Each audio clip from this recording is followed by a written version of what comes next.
কৃতদাস যদি কেউ কখনো অর্জন করে থাকে, কৃতদাসী, তাহলে শরীয়তের দিক থেকে যিনি কৃতদাসীর মালিক হবেন তিনি তাকে তার জন্য ব্যবহার করা শরীয়তের দিক থেকে বৈধ, এটি যেন বিয়ের পর্যায়ে।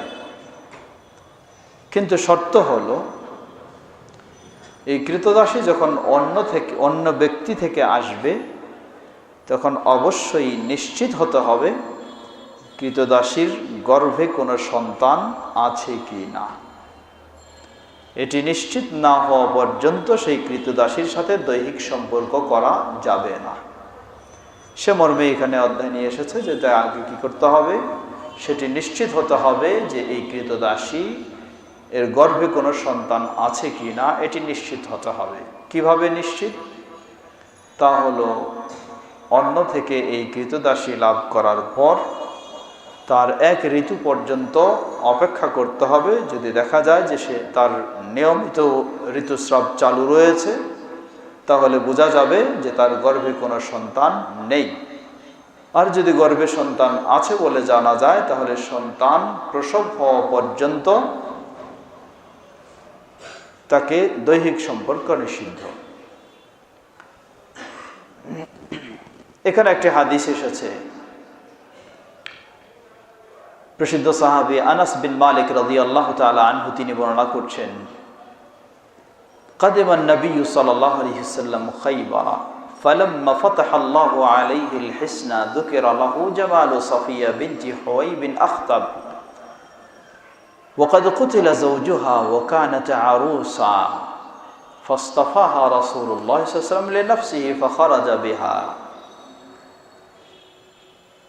আনাস রাদিয়াল্লাহু আনহু বলছেন, যখন খাইবারের যুদ্ধে মুসলমানদের বিজয় লাভ হলো, বিজয় লাভ হলে সেই খাইবার ছিল ইহুদিদের অধীনে। খাইবার হচ্ছে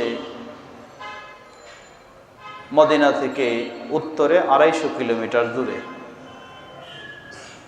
সেটা ছিল ইহুদিদের এরিয়া, তাদেরই একটা শক্ত দুর্গ।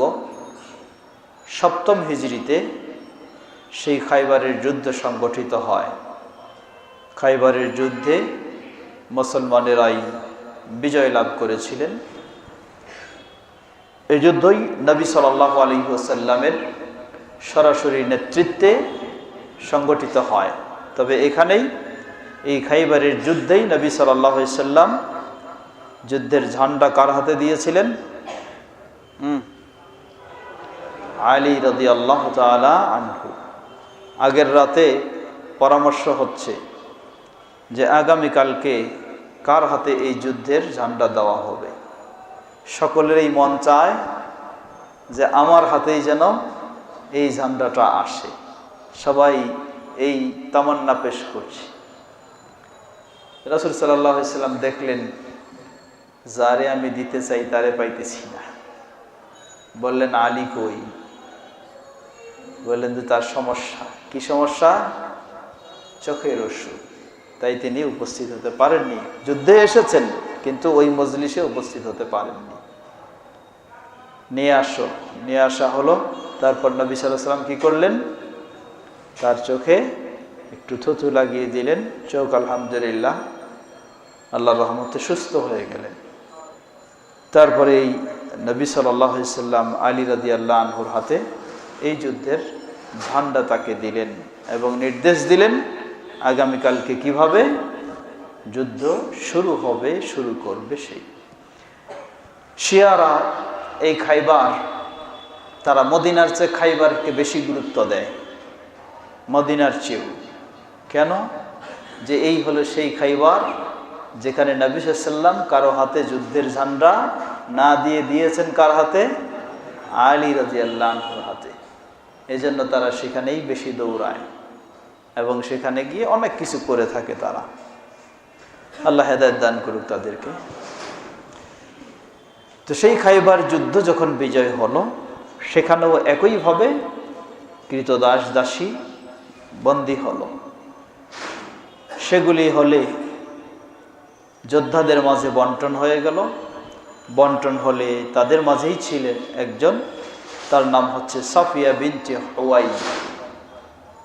এই সাফিয়া বিনতে হুয়াই তিনিও কৃতদাস অন্তর্ভুক্ত হলেন। তো তিনি ছিলেন সম্ভ্রান্ত পরিবারের এবং দেখতে শুনতে ভালো ছিল। তাই রাসূল সাল্লাল্লাহু আলাইহি ওয়াসাল্লামের জন্যই তাকে প্রস্তাব দেওয়া হয়। রাসূল সাল্লাল্লাহু আলাইহি ওয়াসাল্লামও সেই প্রস্তাব গ্রহণ করেন। তখন রাসূল সাল্লাল্লাহু আলাইহি ওয়াসাল্লামের ভাগে বা তিনি পেয়ে গেলেন সাফিয়া বিনতে হুয়াইকে। ফিরলেন পথে। ফিরতে মূলত কেন এই প্রসঙ্গটা এসেছে? এটা এসেছে এই জন্য, অন্য দাসী দিয়ে বা দাস দিয়ে সাফিয়াকে বেচা কেনা করা হয়েছে, সেই প্রসঙ্গেই এখানে এসেছে। ছুটলেন, মদিনার দিকে ফিরলেন। মদিনায় ফিরতে রাস্তায় রওহা নামক জায়গায় পৌঁছলে সাফিয়া রাদিয়াল্লাহু আনহা তিনি তার ঋতু থেকে পবিত্র হলেন। পবিত্র হলে নবী সাল্লাল্লাহু আলাইহি ওয়াসাল্লামের সাথে সেই রাস্তায় তাঁবু খাটিয়ে সেখানে অবস্থান করলেন প্রতি বিশ্রাম। সেখানেই রাসূল সাল্লাল্লাহু আলাইহি ওয়াসাল্লামের সাথে বিবাহ সম্পন্ন হলো এবং অলিমা খাওয়ারও ব্যবস্থা হলো। হাদিসের শেষে বলা হচ্ছে, যখন নিয়ে ফিরলেন, মদিনায় যখন পৌঁছে গেলেন, রাসূল সাল্লাল্লাহু আলাইহি ওয়াসাল্লামের বাহনে সাফিয়া রাদিয়াল্লাহু আনহা আছে। কিন্তু সাফিয়া রাদিয়াল্লাহু আনহা উচ্চতায় একটু ছোট ছিলেন, ছোট সাইজের মানুষ ছিলেন, লম্বা বেশি ছিল না। উম্মুল মুমিনিন আয়েশা রাদিয়াল্লাহু আনহা এ বলেও সাফিয়া রাদিয়াল্লাহু আনহাকে কখনো খাটো করার চেষ্টা করতেন, দোষারোপ করতেন। নবী সাল্লাল্লাহু আলাইহি ওয়াসাল্লাম আবার সত্যভাবে উম্মুল মুমিনিন আয়েশা রাদিয়াল্লাহু আনহাকেও প্রতিবাদ করেছিলেন। তো সেই সাফিয়া রাদিয়াল্লাহু আনহা উটের উপরে কিভাবে উঠবেন, নামবেন? উট তো উঁচা। নবী সাল্লাল্লাহু আলাইহি ওয়াসাল্লাম কি করতেন? উটের কাছে বসতেন, বসে হাঁটু দুটোকে দাঁড় করে রাখতেন। এই হাঁটুর উপর পা রেখে তারপরে সাফিয়া রাদিয়াল্লাহু আনহা উটের উপরে উঠতেন। এখানে লক্ষণীয় বিষয় হলো যে নবী সাল্লাল্লাহু আলাইহি ওয়াসাল্লাম তার সহধর্মিণী সাফিয়া রাদিয়াল্লাহু তাআলা আনহা তার জন্য বা নিজের স্ত্রীর জন্য কি ধরনের আচরণ, নবী সাল্লাল্লাহু আলাইহি ওয়াসাল্লামের সহমর্মিতামূলক, সহযোগিতামূলক কি আন্তরিকতা এবং সেই আচরণ ছিল। আল্লাহ সুবহানাহু ওয়া তাআলা তার আদর্শ থেকে আমাদেরকে শিখার তৌফিক দান করুন। এরপরে অধ্যায় হচ্ছে বাবু বাই'i আল মাইতাতি ওয়াল আসনাম, মৃত প্রাণী এবং যে সমস্ত প্রতিমা, মূর্তি টুর্তি ইত্যাদি এগুলি বেচা কেনা, এ বিষয়ে এ অধ্যায়। এ অধ্যায় ইমাম বুখারী রাহিমাহুল্লাহ হাদিস নিয়ে এসেছেন। প্রসিদ্ধ সাহাবী জাবির ইবনে আব্দুল্লাহ রাদিয়াল্লাহু তাআলা আনহু হতে বর্ণিত, তিনি বলেন রাসূল সাল্লাল্লাহু আলাইহি ওয়াসাল্লামকে মক্কা বিজয়ের সময় বলতে শুনেছেন। মক্কা বিজয় কবে, কত হিজরি? হ্যাঁ, কেউ কয় ষষ্ঠ, কেউ কয় অষ্টম। হ্যাঁ, অষ্টম হিজরিতে। ষষ্ঠ হিজরিতে কি ছিল? হুদাইবিয়ার সন্ধি ছিল। অষ্টম হিজরিতে মক্কা বিজয় হয়। সেই মক্কা বিজয়ের সময় রাসূল সাল্লাল্লাহু আলাইহি ওয়াসাল্লাম ঘোষণা দিলেন, ইন্নাল্লাহা ওয়া রাসূলাহু হাররামা বাইআল খামরি ওয়াল মাইতাতি ওয়াল খিনজিরি ওয়াল আসনাম। আল্লাহ এবং তার রাসূল হারাম করে দিয়েছেন মদ, নেশা, এই জাতীয় জিনিস বেচা কেনা করা। ওয়াল মাইতাতি, মৃত প্রাণী বেচা কেনা করা। ওয়াল খিনজির, শুকুর।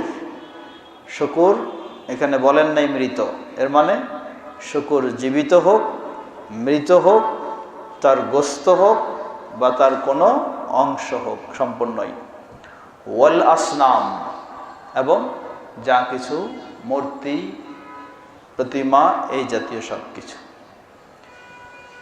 আল মাইতা, মৃত যেগুলি, এই মৃত কোন প্রাণী যা খাওয়া হালাল, যেটা হারাম সেটা তো হারামেই টোটাল।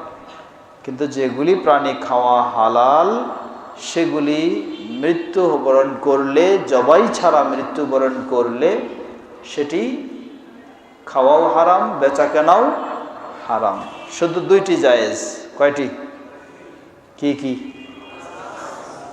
একটি হলো মাছ, আরেকটি হলো জাররাদ, টিড্ডি। এই দুটো মারা গেলেও তা খাওয়া জায়েজ রয়েছে এবং তা বেচা কেনা জায়েজ রয়েছে। فقيل يا رسول الله صلى الله عليه وسلم أرأيت شحوم الميتة فإنه يتلى بها السفن ويدهن بها الجلود ويستصبح بها الناس। জিজ্ঞাসা করা হলো, হে আল্লাহ রাসূল সাল্লাল্লাহু আলাইহি সাল্লাম, মৃত প্রাণী এটা বিক্রি করা হারাম, নিষিদ্ধ, তা বুঝলাম, কিন্তু মৃত একটা গরু মারা গেলে, একটা উট মারা গেলে, সেটা তো তার শরীরে যে চর্বিগুলি থাকে, আমরা যদি এই চর্বিগুলি নেই তাহলে জায়েজ হবে কি না? কারণ এই চর্বিগুলি দিয়ে পানিপথে যে নৌকা চলাচলের জন্য থাকে, সেই নৌকাতে চর্বি দিয়ে কি করা হয়? প্রলেপ দেওয়া হয়, যাতে পানিটা না লাগে, ওয়াটারপ্রুফ হয়। ওয়ায়ুদহানু বিহা আল জুলুদ, এই চর্বি দিয়ে বিভিন্ন জিনিস সেগুলিকেও মালিশ করা হয়। ওয়ায়ুস্তাসবিহু বিহা আন-নাস, চর্বি দিয়ে, চর্বির তৈল দিয়ে বাতি জ্বালানো হয়, চেরাগ জ্বালানো হয়, সেটাই ছিল জ্বালানি হিসাবে। তো এগুলি এতগুলি যেহেতু চর্বি দিয়ে কাজ করি আমরা, সুতরাং কোনো প্রাণী মারা গেলে সেটা খাওয়া যাবে না, কিন্তু চর্বিটা নিয়ে যদি আমরা এই কাজ করতে চাই, ফাকালা লা হুয়া হারামুন, বললেন না, যেই প্রাণীটা মৃত্যুবরণ করার কারণে হারাম, তার সব কিছুই হারাম, শুধু একটা হালাল রয়েছে, এর আগে আমাদের আলোচনা হয়েছে। কি সেটা? তার চামড়াটা নিয়ে ব্যবহার করাও জায়েজ রয়েছে, বিক্রি করাও জায়েজ রয়েছে। ثم قال رسول الله صلى الله عليه وسلم عند ذلك قاتل الله اليهود إن الله حرم لما حرم شحومها جملوه ثم باعوه فأكلوا ثمنه। অতঃপর বললেন, আল্লাহ সুবহানাহু ওয়া তাআলা ইহুদিদেরকে ধ্বংস করে দাও। কেন? আল্লাহ রাব্বুল আলামিন ইহুদিদের জন্য চর্বি হারাম করে দিয়েছিলেন। তারা কি অপকৌশল করলো? বললে চর্বি তাদের জন্য খাওয়া হারাম, এমনকি হালাল প্রাণী যেটার গোশত জবাই করে খায় সেটার চর্বিটাও ছিল তাদের জন্য হারাম ছিল, নিজেরাই নিজেদের উপর হারাম করে নিয়েছে। তো চর্বি যখন হারাম হলো, তারা তখন কি করলো? এটা আর খাইতো না, চর্বিটা নিয়ে বিক্রি করে ফেলতো, বিক্রি করে সেই টাকা ভোগ করত। তাই নবী সাল্লাল্লাহু আলাইহি ওয়াসাল্লাম বললেন, তারা এই অপকৌশল করে চর্বিটাই যেন পরোক্ষভাবে ভোগ করত। সুতরাং তারা এই ইসলামের বিষয়টাকে এইভাবেই করার কারণে আল্লাহ রাব্বুল আলামিনের জন্য তাদের প্রতি কি হয়? লানত বর্ষণ হয়, ধ্বংস হয়। এই জন্যই দোয়া করলেন। তো এখান থেকে, এই হাদিস থেকে বোঝা যায় যে মৃত প্রাণী যার সব কিছুই চামড়া ব্যতীত হারাম, বিক্রিও করা যাবে না, খাওয়াও যাবে না, কোনো ব্যবহারও করা যাবে না। অনুরূপভাবে আসনাম, প্রতিমা জাতীয় ছবি, মূর্তি ইত্যাদি সব কিছু, সেগুলিও বিক্রি করা এবং সেগুলি কোনো কিছু করা যাবে না, সবটাই হারাম।